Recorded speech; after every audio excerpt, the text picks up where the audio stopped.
Və səhər əskəriyə kim gecək hacı? Vallahi indi mən gedib gəlmişəm, o gedib gəlib, bu gedib gəlib. Hə, indi bunlar böyük. İşsizlikdir. Nail müəllim işsizlikdir. İş vermirlər bizim cəmaatımıza. İşsizlikdən hamısının arxamanlıq olub. İşsizlikdən. Onu işlə təmin etməlidir. Bizim icra hakimiyyəti var. Hara baxır? Cəmaatı işlə təmin eləsin də, uşaqları qurt basım, Nail müəllim. Yara basım. Mən bu yaxında birini apardım Maştağıya. Hələ pasportu da yox idi. Götürdülər, qəbul elədilər. Amma bədənin ki görəndən sonra gördülər qurt basıb. Dedi apar bunu. Cərrah yusun, təmizləsin.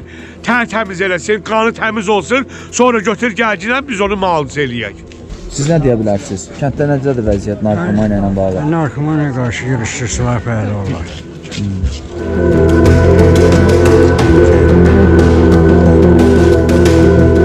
Bir evladım vardı, üzr istəyirəm. 3 dəfə onu müalicə elətdirmişəm.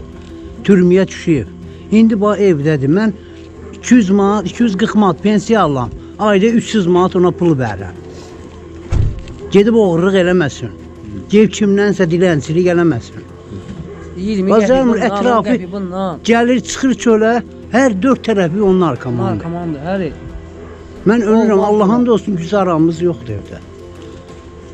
Elə narkomanların qoy atası danışsın da, belənçikdə türməyə gedirlər, xəstəxanaya gedirlər.